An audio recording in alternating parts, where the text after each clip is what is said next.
Hello and welcome to a very special global roundtable. Operation Sindoor has been put in pause mode. The guns have fallen silent across the LOC. India and Pakistan have made claims and counter-claims as the cost of the conflict that threatened to go out of control is now measured. There are lots of big questions, though, that we want to seek answers to. How does the world view the conflict between India and Pakistan? Who gained and who didn't in the war of narratives? Is this a fragile peace now that is holding up in the subcontinent? What's at stake as we move ahead? Are there any solutions to an enduring peace between two nuclear neighbors?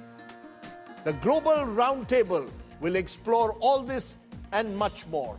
Let's go straight first and introduce our guests. Joining me now, Leela Ponnappa, former senior Indian diplomat. Derek Grossman is former Central Intelligence Agency officer, joins us from California. Beena Sarwar, Pakistani journalist based in Cambridge, Massachusetts. Gil Bandollah is non-resident fellow defense priorities at Washington, D.C. Aina Tangan, American Chinese analyst based in Beijing. And with us, Sandeep Unithan, senior journalist who's been tracking all the events of the last few weeks for us. I'm going to raise big questions, as always, on the Global Roundtable. Let's start with the first big one. How does the world view the India-Pakistan conflict? I want to go to the United States first. Derek Grossman, you're a former Central Intelligence Agency officer in California. How do you see this conflict as it's played out? The ceasefire or the understanding between India and Pakistan after 4 days of rather sharp hostilities? Well, thanks for having me. Yeah, so I think from the U.S. perspective, we're very pleased to see that the ceasefire is holding. And we certainly did not want to see a continuing spiral between India and Pakistan. Things got pretty dramatic in the last day and a half of the conflict, and so I think when you see President Trump on his visit throughout the Middle East, and he's mentioned it several times, that the U.S. did play a role in the ceasefire. I think that the United States feels pretty good about that, so long as it holds, of course, right? Mm-hmm. Now there is some controversy about the extent to which the U.S. actually played a role in negotiating the ceasefire, right? And some of the comments that have been made, especially about settling Kashmir, have really not gone over well in New Delhi because it seems like the U.S. is putting Pakistan on par with India in terms of their policy positions and potentially not really thinking very seriously about how to fundamentally settle the Kashmir dispute. All right, but all of that is continuing to play out, and at the same time, peace between India and Pakistan has held. And I think that's a very important development from a U.S. perspective. So the U.S., in a way, happy that at least they've achieved a temporary pause on the hostilities. But Leela Ponnappa, India seems to see this, and more analysts are calling it a pretty decisive message that was sent to Pakistan, that if you commit an act of terror against India through your jihadi factory, we will strike back into the heart of Pakistan. Do you believe that that is how the message should be seen by the rest of the world? Absolutely. And I think this would hold good not just in the case of the terrorism that India has suffered, but wherever terrorists operate, and they do operate worldwide in different countries in different circumstances. Certainly, the Indian context has been somewhat unique to us, and I think it has been a long haul. It's not as though the approach got developed only after the April 22nd massacre, because there's been a very long history of terrorist attacks within India against both military and civil installations. Mumbai 2008 is, of course, the best example, where not just Indians, but many other nationalities also suffered losses, particularly the Americans, and against our military bases. So this was the last straw because, in a way, it brought together the absolute barbarity of everything that had gone on before Right. against tourists in front of their spouses, in front of their children. This is what terrorism is about. And so the Prime Minister's speech to the nation, I think, spelt it out very clearly. No more nice guy. You attack It, us, we will respond. and that's the new normal, as he called it. Bina Sarwar, has that message gone, you believe, to the Pakistani army state, that if you are seen or accused of sponsoring terror against India, this time India will strike militarily. There is no restraint, strategic restraint anymore. India reserves the right to defend its interests by striking Pakistan for its sponsor of terror. Has that message, you believe, gone somewhere to the Pakistani army state? Thank you, first of all, Rajdeep, for having me, and thank you. I want to thank the other two speakers also for their views. I think it's important to, as the previous speaker said about the long haul, I think that this is definitely part of a long haul. And it is important to remember that Pakistan has suffered from this conflict as well. We've lost more than 80,000 civilian lives and more than, I think, 20,000 security personnel to this so-called war on terror since it started. And this is part of a thing, as all of you know, you're all much more qualified than I am.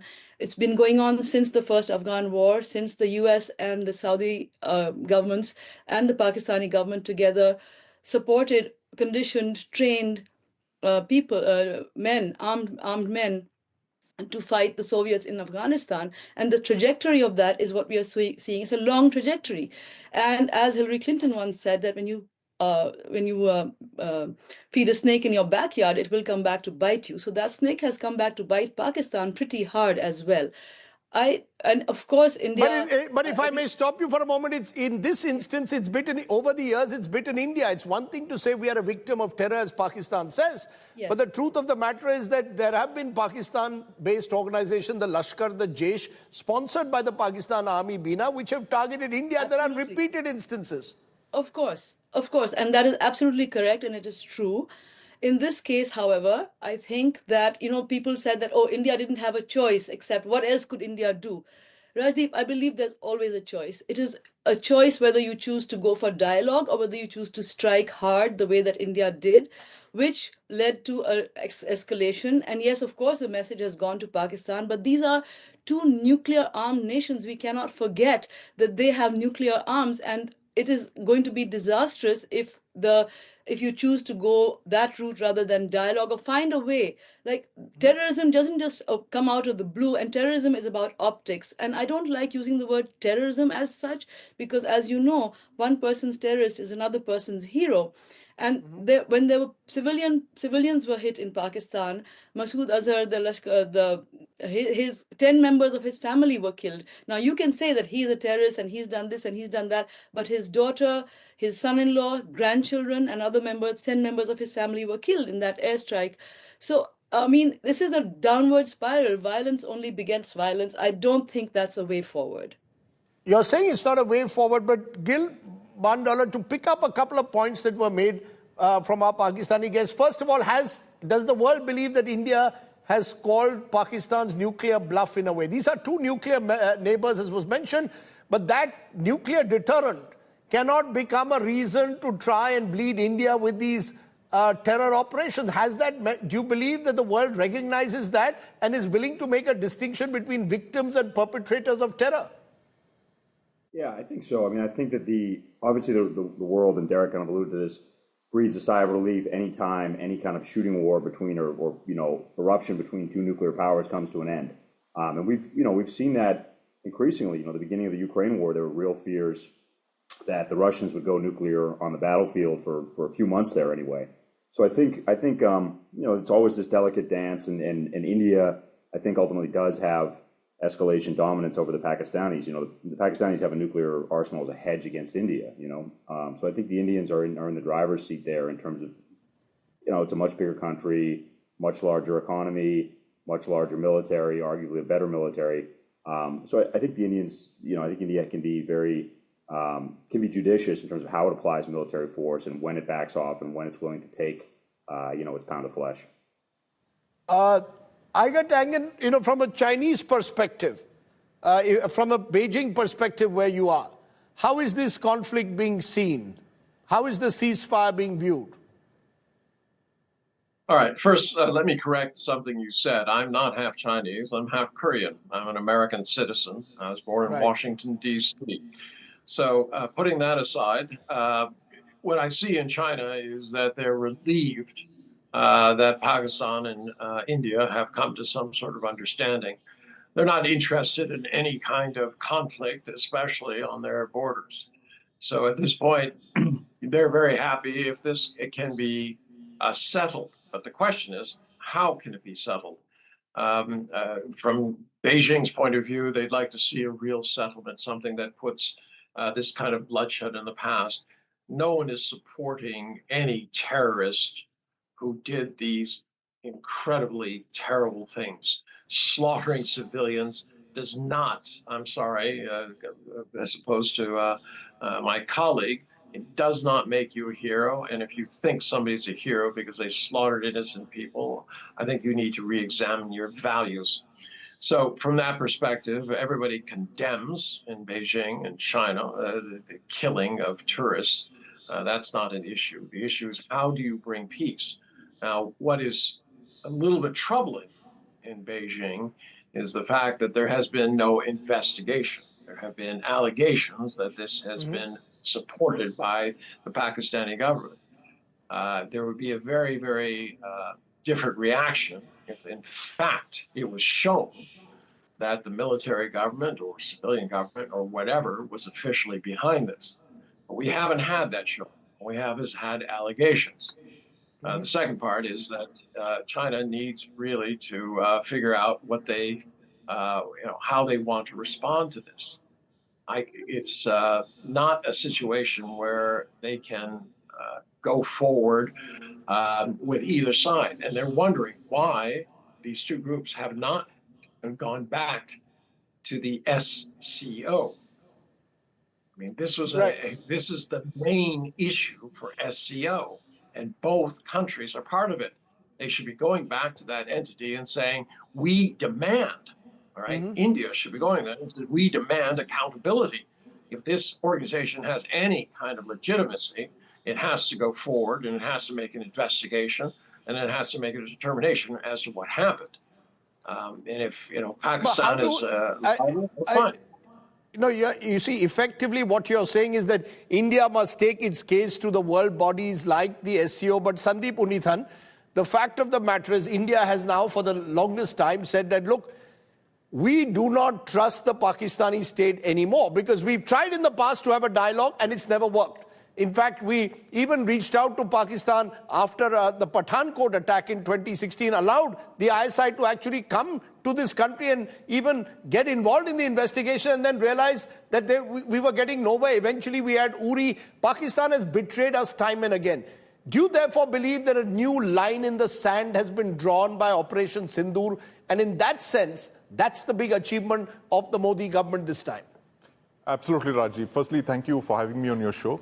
And secondly, what has happened, Rajdeep, in the last couple of days is unprecedented possibly in the history of conflict or, operations below the military threshold, as they call it. Nuclear weapons have been around for about 80 years now, since 1945. Nuclear armed countries have clashed twice before. That's the Soviet Union and China in 1969. But these were border clashes. The air forces of either side were not used, and ballistic missiles were certainly not fired at each other. Now, coming back to 1999, India and Pakistan clashed once again at Kargil, but the air forces of both sides did not cross the international border or did not drop weapons at each other, and ballistic missiles were certainly not fired. But what we have seen with Operation Sindoor is unprecedented in the fact that Pakistan chose to fire ballistic missiles at India. There have been some missiles that were shot down not far from Delhi, 250 kilometers. Highly irresponsible action. No country in the history of, no nuclear-armed country in the history of the world has ever fired a ballistic missile at another nuclear-armed country for fear of this being seen as a possible nuclear weapons launch. And India had no option then, Rajdeep, to retaliate by striking at two very key strategic Pakistani bases, which are connected with Pakistan's nuclear weapons program, that is Sargodha and Chaklala. Of course, these bases, the names of these bases have been changed. So in a sense, what India was doing in the last few days was to respond to Pakistan's nuclear weapons-enabled terrorism. That's what Pakistan has been doing for the last 27 years. The fact that no nuclear-armed country fights with another, and that is what Pervez Musharraf started in Kargil. After the nuclear tests of '98, he started exploring the space below the nuclear threshold for conventional military operations. And that morphed into terror attacks, very large terror attacks like the attack on the parliament in 2001, the Mumbai terror attacks of 2006 and 2008, and then finally what happened in Pahalgam. So the government of India in one sense is signaling, Prime Minister Modi is signaling the fact that enough is enough. We have had enough of nuclear blackmail. We are not going to be deterred by your nuclear weapons, and the fact that every time we try and attack you conventionally or try punishing you conventionally, you wave nuclear weapons, and then you call the rest of the world, the Chinese, and you call the Americans to try and solve the thing, which is what seems to have happened in this case as well.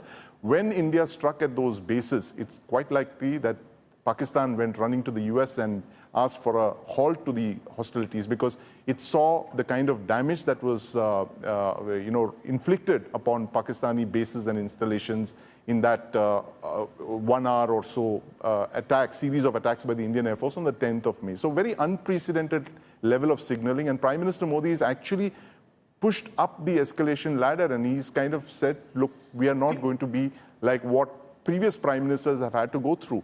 They were deterred by the weapon, but he clearly is not deterred by Pakistan's nuclear weapons program. But the question then arises, will this new doctrine, the so-called Modi doctrine, actually only destabilize the region, or will it ensure peace? That's the big question. How fragile is the India-Pak ceasefire is my next question that I want to pose, because there is the danger, of course, that this could once again spiral out of control, and that's the fear. Mr. Bartola there in... let me take that to you, Mr. Grossman, first. Do you believe that when you're, Derek Grossman, when you're dealing with two countries that are nuclear neighbors and have the use of modern technology, of modern warfare technology, can the peace ever really hold? Or do you believe that we are now heading for increasingly unstable times in the subcontinent? Yeah, so I think I think you hit the nail on the head there in terms of talking about their modern technology. I mean, unfortunately for everybody, it just becomes too easy to commence military operations again. I mean, when you look at the 4 days of conflict, you had the use of missiles, you had the use of drones, right? You had really actually standoff missile firings, right? So in other words, neither Pakistan nor India actually had to go into each other's airspace all that far or even at all in order to fire off missiles to hit targets, right? And so this is like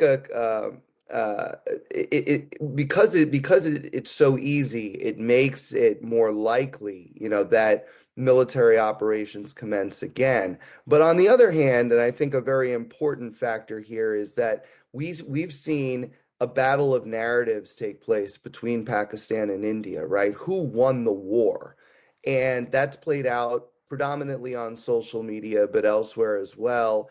And I think with both countries claiming victory, then that proved to be a viable off-ramp, that India's done enough damage to the quote-unquote terrorist infrastructure in Pakistan, and Pakistan negated enough of India's attack by shooting down allegedly 5 Indian fighter aircraft. Of course, India disputes that, but having those types of narratives out there to say we've been successful, that I think promotes further stability in the future, because there is no need to go to war again if you've already accomplished your objective. So there really are some competing factors here. But the worry, Dila Ponappa, is that if our underlying doctrine is every act of terror will be treated as an act of war, then even if it's not spelled out explicitly, implicitly it means that we could be heading to very destabilizing times. I mean, there could be a small group of terror operatives who turn rogue and decide that we want to push these two countries into an ever-escalating conflict, as could potentially other countries that may benefit from an unstable subcontinent. Thank you, Rajdeep. I think we need to address two issues. The former speaker mentioned the narratives, and you, Rajdeep, have spoken about doctrines. Now, I think the narrative, and let's get beyond social media because that's impressions. We should stay with facts. Talking about the escalation, India was very clear that the escalation started on April 22nd with the butchering of 26 persons, Indians and a Nepali, in a gruesome manner. I don't think anybody would question that, although it was interesting that some countries merely expressed concern rather than condemning it outright. When the attacks started on the terrorist base camps, particularly Murid Ke, Bhavalpur, Sargoda, and so on, it was made very clear that this is retaliatory. It is not escalatory. It could have stopped there. It was really up to Pakistan to take it. It was Pakistan that has militarized this particular conflict. Obviously, if they chose to respond by trying to attack Indian cities with the kind of weaponry that they used, India had to respond. This was a matter of self-defense, totally provided for in all matters of international law in the UN. And again, it could have stopped, but Pakistan chose to go on. I should also mention that before the operation started on May 6th, 7th night, a message was sent to the Pak DGMO, according to the reports I've seen, that an attack was coming. All our interlocutors internationally were told India shall respond. And it was really for them to proffer the good advice to Pakistan to recognize that, I mean, I know it sounds ridiculous, but in a way, one was doing Pakistan a favor by taking out these terrorist camps, because it's a problem within Pakistan as well, as Bina has mentioned. This was with regard to the escalatory ladder. Doctrinally, now here again, the second point of the Prime Minister's three-point doctrine, if you will, that India will never give in to nuclear blackmail. And I do wish some of the other speakers had also recognized that shortly after India tested its nuclear capabilities, a doctrine was put forward. India has a well-stated no first use doctrine, and Pakistan has never sought to do the same. So India is not in this in order to try to project dominance, but essentially it wants to be left to pursue its own developmental agenda. If that is interfered with, India necessarily has to respond. So I think the narrative needs to be clear. So does the doctrine. You know, Bina Sarwar, there's a feeling that in Pakistan in particular, the army state thrives on conflict with India. We can go back to civilian leadership and say what Zulfikar Ali Bhutto said in the 70s about a 1,000-year war, but the truth of the matter is the army in particular, its relevance is based, many believe, on this conflict with India. It is General Munir who spoke of a two-nation theory that Hindus and Muslims cannot coexist last month. So how does Pakistan then, how does Pakistan ensure the peace when it is controlled by an army that whose relevance is based on conflict with India? Thank you, Rajdeep, and thank you, Ambassador Ponnappa, for your very insightful and clear comments. I would just like to say that there's not just one Pakistan. It's not like Pakistan is this or Pakistan is that. As you said, you know, when you said that India just wants to pursue its developmental agenda and there's no attempt to dominate Pakistan, in Pakistan, the view is that the view of a country that is smaller, like 8 times smaller, and as previous speakers point out, India has the edge on military, economics, and on all other aspects of dominance and size, population, everything. The view in Pakistan is that this is simply a way for India to dominate. Now, I'm not getting into who's right and who's wrong, but when Ambassador Panapa said that this was a retaliatory thing from India to Pakistan, and that India actually did Pakistan a favor by striking these camps. So there is a view in Pakistan too that yes, we need to get those camps taken out as well, but not by Indian jets, right?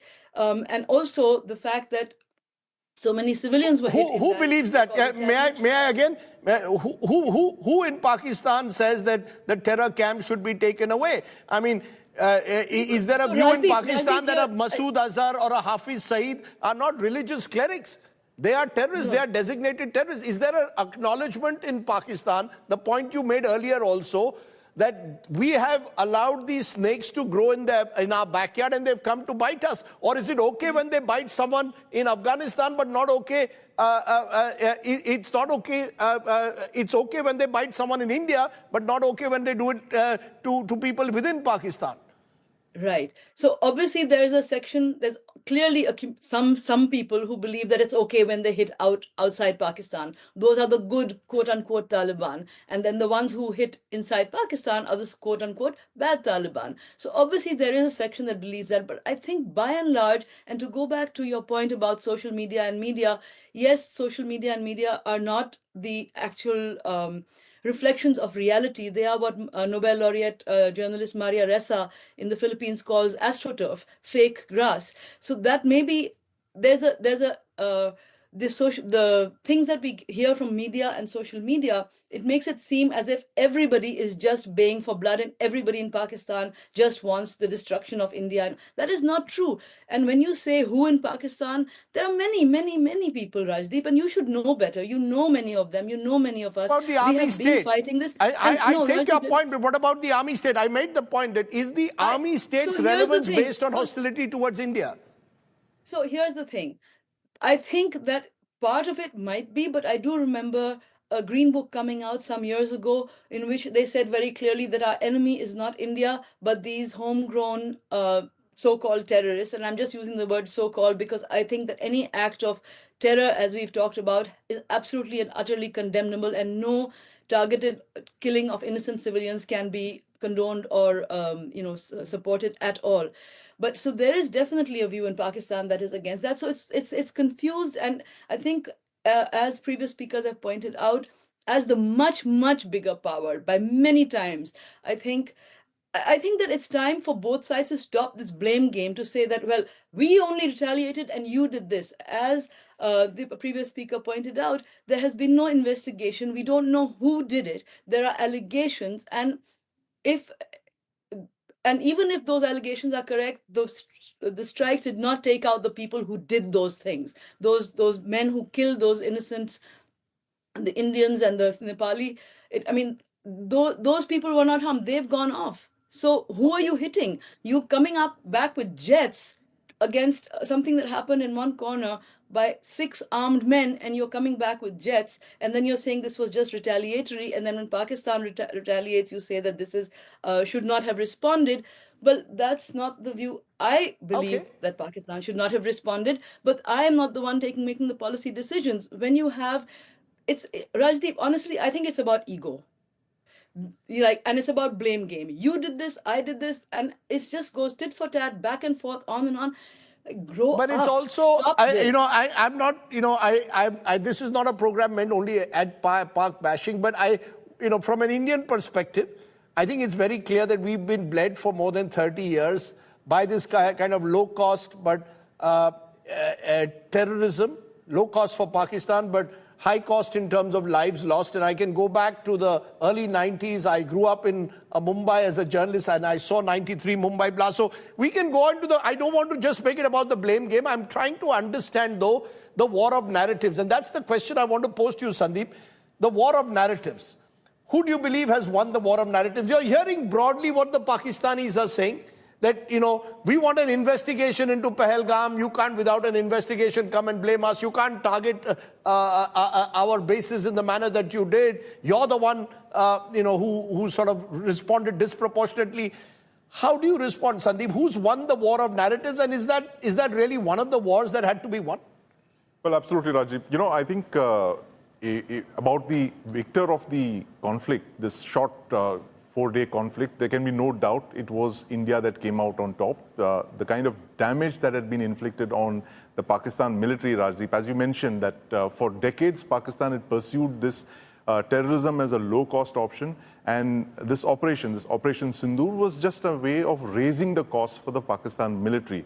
That terror and terrorism is no longer a low-cost option. There are high costs to that. There will be costs to your air bases, your military stations, your radars, and you will have to decide the next tranche of IMF handouts that come to you. You'll have to decide between spending it for the welfare of your people or to beef up your air bases or your air defenses or to buy new combat jets. So that was basically the messaging that's gone from India to Pakistan about raising the cost of terror. And I don't believe since 1971, India has attacked the Pakistan military in such a manner to cause physical damage to a whole lot of assets.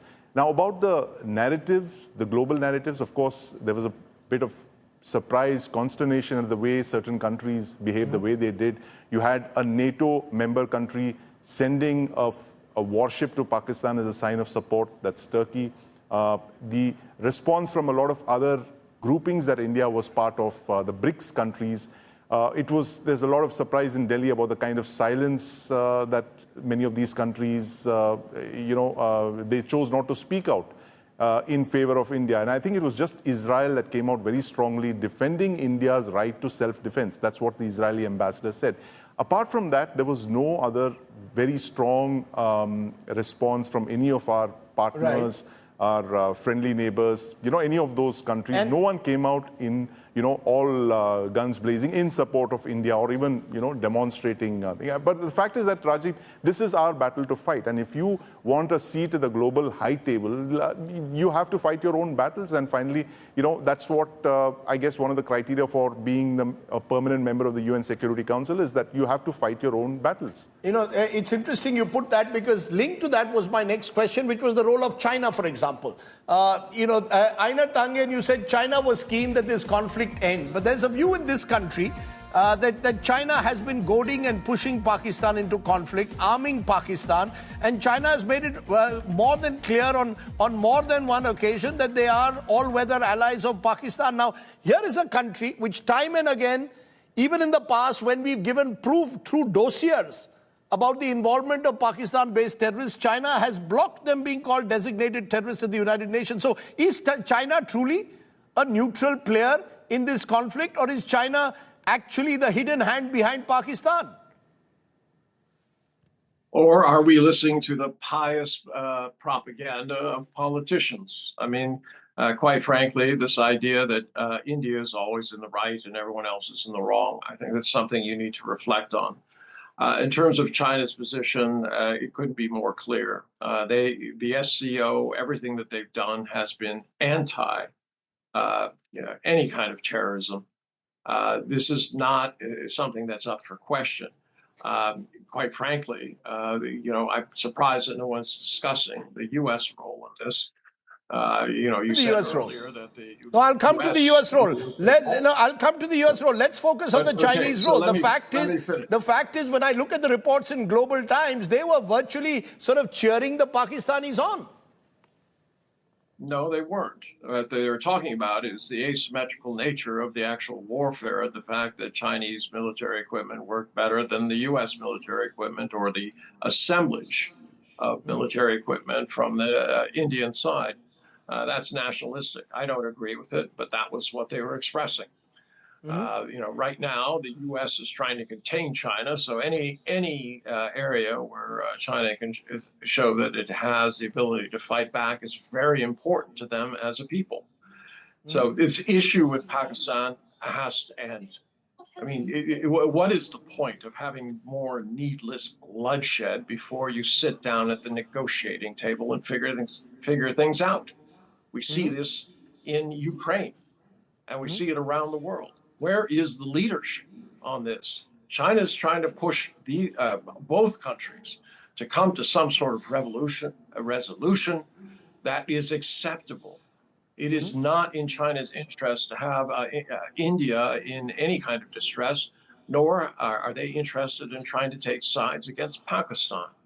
They simply want things to be better because the Chinese economy depends on resources coming in and finished goods going out. And for that to happen, you need a stable world.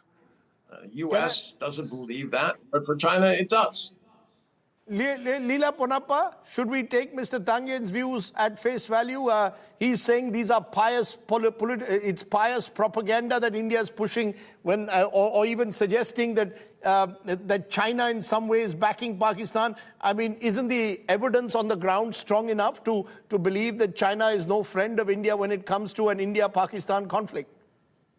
I think words and adjectives and descriptors like pious and so on don't really belong in a serious conversation like this.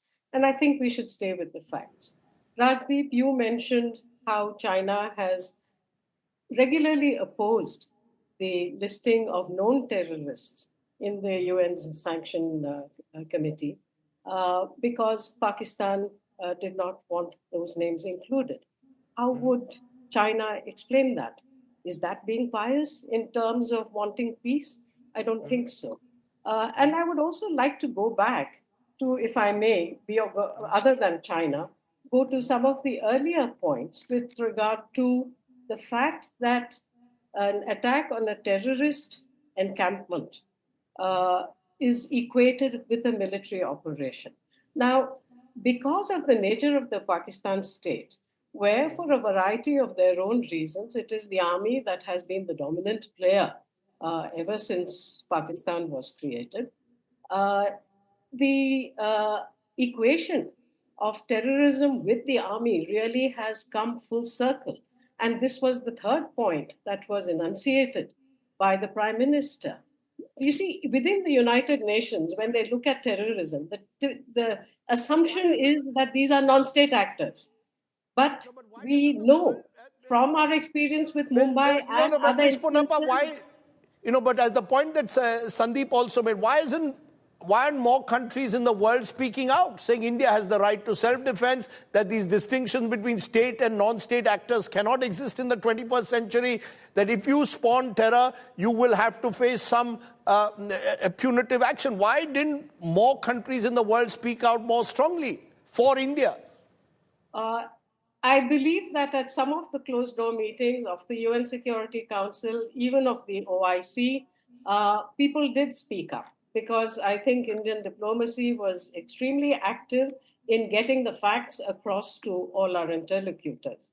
Why countries don't do it? Well, why don't we start with the United States, since we are yet to discuss them? I can tell you that after 2008, after the Mumbai attacks, several countries sent envoys to India. Yes, they all made pious statements about, regret for what happened and so on and so forth. But the oft-stated concern was there should not be a war or a conflict or militarization between India and Pakistan after the gruesome attack on Mumbai. Ditto over here, lots of concern, lots of counsel about de-escalation and so on. And frankly, India's clarity with regard to handling these matters bilaterally has been well established. It was incorporated into the Simla Agreement. We have friends who come and talk to us. I'm sure they talk to Pakistan as well, those who consider themselves friends of Pakistan. And in this particular case, some kind of counsel seems to have been given by which Pakistan rang up and asked for a ceasefire. But India is very clear that these are matters that need to be handled bilaterally. The international community is most welcome to take a public stand in terms of countering terrorism, of not letting a terrorist have any place to hide, of not allowing financing, training, weaponization, trafficking, and what have you. These are all there for the international community to do. And diplomacy has worked to a greater extent this time than earlier. No, but the point I want to make, and this is, let's come to the US role, because if India and Pakistan, or India certainly says we need to solve this bilaterally. That's been our position. But if we don't even have a dialogue with Pakistan at the moment, then you will have other countries intervening. And that comes to my next question. Can Donald Trump be the one who does an India-Pakistan deal? He's talking about it, talks about it virtually on a daily basis. Mr. Bandawala, how do you make out what Trump is doing? Because there in the United States, is it seen that the Trump administration, I thought, wanted to look increasingly inwards? Now we've got Donald Trump almost every day having something to say about India and Pakistan, more in the context of trade, but almost taking credit as someone who can do a deal with the two countries. Yeah, no, I think there's this juxtaposition where on the one hand, Trump and people in his administration, his vice president most prominently, will speak regularly about the United States' need to not fix the problems of the world and to look to itself. And, Trump's speech in Saudi Arabia just the other day was along the same lines, an attack on nation building, maybe not diplomacy, but on nation building in the Middle East. And as I said, the vice president, in regard to both Ukraine when he was, earlier in his political career, and in regard to the India-Pakistan conflict, publicly espoused a kind of hands-off position. And that changed very quickly. And the president himself obviously got involved. To what degree he did that, I think there's some, as someone alluded to earlier, there's some question. And I think India rebuffed the idea that trade had anything to do with it, that he was dangling trade as an inducement to peace in the conflict. But I think it's clear one of the things he values most as a descriptor and as a way to be identified is as a peacemaker. He says that to both domestic and international audiences regularly. And so I think that he would love to broker some kind of agreement between India and Pakistan, even if it's something that we might all kind of look a stance at and might think is a pretty minor, confidence building measure or something, but something he can spin out and market as a much bigger agreement than it is, I think is very much something he'd like to pull off. How durable or meaningful that might be is very much another question.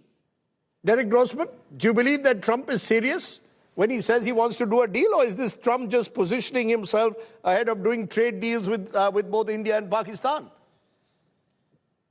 Well, no, I think he's very serious about the need for negotiations between different countries. I mean, remember that he is he prides himself on the art of the deal, right? And when he sees the potential for a deal, he usually goes for it. I think in this case, the stakes were extraordinarily high, and I'm glad that he was able, and in his administration, were able to help broker a deal. Now, that said, I mean, your point about trade, we just had National Liberation Day on April 2nd, and so we imposed tariffs on virtually every country, and then we put a 90-day pause on those tariffs.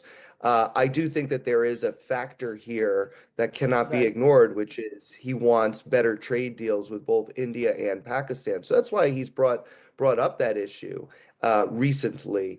That said, from an Indian and probably from a Pakistani perspective as well, trade really has nothing to do with settling the Kashmir dispute. And I think that's why New Delhi and, again, probably Islamabad are a bit frustrated by that, right? Because if, from their perspective, I'm sure they want the U.S. to be involved if it's actually going to lead to peace. India wants to settle it bilaterally with Pakistan. I get that. But India's also held its tongue when it comes to Trump's talk about Kashmir. They don't want to spoil their relationship with the Trump administration so early on in his tenure, right? So they're kind of holding their tongue, but they are very upset about him putting Pakistan on par with India in this dispute. But that said, if the U.S. can contribute to peace in the region somehow, right, I think that will be a welcome development.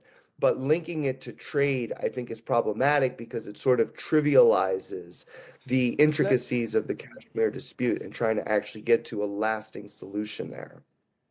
Let me therefore come to my final question. Is AmanKsha, or the hope of peace between India and Pakistan, dead and buried? That you can have people-to-people contact. Already we are seeing water as a weapon, India holding the Indus Water Treaty in abeyance, a growing sense of isolation that the two countries' peoples have with each other. Is the idea of AmanKsha dead and buried? Beena Sarwar, as someone who was part of the original idea of AmanKsha, is it dead and buried? Is it impossible now for people-to-people contact in an atmosphere, as I said, of seeming perpetual conflict? Thank you, Rajdeep. AmanKsha, which means hope for peace, will never be dead because people will always hope and work for peace. And about Kashmir, I will say that the original formulation at the first convention of the Pakistan India People's Forum for Peace and Democracy more than 30 years ago in Delhi, which I was part of as a very young journalist, was that Kashmir should not be seen as a real estate dispute between India and Pakistan, but as a matter of the lives and aspirations of the Kashmiri people, whose views should be taken into account in any discussions on the matter. That's one thing. Secondly, I want to say that there has been a lot of activism on the in both sides, India, Pakistan, and in the diaspora and non-Indians and Pakistanis. And you know this, we've been the peace appeal that we put out got more than 5,000 signatures in like 48 hours, and that goes against this whole warmongering that we are seeing. So we are peace mongering, and this idea will people then we're not allowed to meet. We can only meet in a third country. Rajdeep, we just met a couple of weeks ago, just a few days before this horrible thing happened in Pahalgam, here in Cambridge, Massachusetts. I don't get a visa to India. You don't get a visa to Pakistan. We don't get visas to visit each other in our countries. I want to highlight a really important thing that some of the speakers earlier said, that unless India and Pakistan have a dialogue, this kind of thing will keep happening. They have to have a dialogue. Dialogue must be uninterrupted and uninterruptible. If India and China can keep talking and trading despite all their tensions, why can't India and Pakistan continue dialogue? And I think it might have to do, you make a good point. Just quickly to finish, just to say that I think that the issue goes very deep. There was a wonderful seminar at MIT last week on intergenerational trauma. I think people need to examine those kind of issues as well, what's really underneath these hostilities. Thank you. I just got a couple of moments. So therefore, Leela Punappa, respond to what was just heard. If India and China can have an uninterrupted and uninterruptible dialogue, despite our conflicts at the border, why can't we do it with Pakistan? If you don't have dialogue, then you will be in a state of perpetual conflict. Then there is no question of Aman Ki Asha. Your quick response, ma'am. As a matter of fact, there was an interruption in the dialogue with China, if you remember, after Galwan. So there are times when India does take a stand. Talking about Aman Ki Asha, I was the desk officer for Pakistan when diplomatic relations were resumed after the war for Bangladesh in 1971. And it was called the Simla process. And if anybody takes the trouble to read the Simla agreement and how it progressed, it was calibrated, it was gradual. It led to the resumption of diplomatic relations. When our missions opened up, trucks, two convoys of trucks carried supplies to set up the missions. That was possible. At one point, when SAARC had started functioning, Lata Mangeshkar appeared on Pak TV channels, even though she was never allowed to visit Pakistan because she would have taken the place by storm. So yes, Aman Ki Asha is very possible, except that when the structure of the Pakistan state, driven as it is by the military, chooses to adopt a certain position, which the people of Pakistan have not yet opposed. And in fact, this is where it comes down to the people of Pakistan. When the Indus Waters Treaty was put in abeyance, who does it affect? It affects the farmers. When the visas were cancelled, who does it affect? It affects the people who went back. It was heartbreaking, really, to see families being torn apart. But it is for the people of Pakistan to send the message to your political or military masters that this is not okay. It was only... Is that possible? Is that possible? Very quickly, is that possible? Can the people of Pakistan, you want Aman Ki Asha, you've got to, as Leela Punappa says, the people of Pakistan will have to send a message to their army state. Enough is enough. Rajdeep, people of Pakistan have opposed military interference in politics tooth and nail. People have been flogged, they've been exiled, they've been executed, they've been tortured, they've been disappeared. What are you talking about? People of Pakistan have opposed military interference in politics. And yet your most popular leader is in jail. Yet your most popular leader is in jail. Yet for a majority of the last 75 years, you've had one of the most popular leaders. Let's be clear. The fact is a majority of your 75 years, since 47, has been military rule. Yes, 80 years now. And people have opposed it. Yes, and people have opposed it. So, I mean, what does that tell you? Okay, people are going to keep fighting. People have been fighting. Benazir Bhutto gave her life for democracy. And she said democracy is the best revenge, and people of Pakistan are still fighting for democracy. And Okay. we will keep fighting for democracy. And it would be nice to have Do- support on that rather than constantly be saying, what are you doing about it? People are Okay, doing what they can. Okay, fair. Final point. Could I Yes, just yes, say a yes, few- yes, yes, Ms. Ponappa, yes. I want to bring this discussion back to terror. I have 30 seconds. It is not about Kashmir. It is about Right. terror. And it is when Pakistan addresses terror, and there's going to be pain, there's no question. India has had pain, Pakistan has had pain. But this is a problem that Pakistan needs to solve for itself. And if it does not do that, and if it inflicts the effects on others, primarily India, India shall respond. This is the new normal, as we have been told. Okay, let me leave it there. I've completely run out of time. I appreciate all my guests joining us. As you saw in that last interaction, these are intractable problems. Can they be resolved through military action? We don't know. But can they be resolved through only a peace dividend? Through AmanKsha? That's also uncertain. And therefore, the hope is that somewhere imaginative solutions will be found in the future that will ensure that the subcontinent has a peaceful and stable future. It's in the interest of India, which is the larger country and has much more to lose because we are a high-growth country. It's also in the interest of Pakistan, a country which has gone on more than 24 occasions to the IMF seeking bailout and is, in a way, finding turbulence from within. Either way, we can only hope and pray for more peaceful times. I appreciate all my guests joining me. Thanks for watching. Stay well, stay safe. Namaskar, Jai Hind.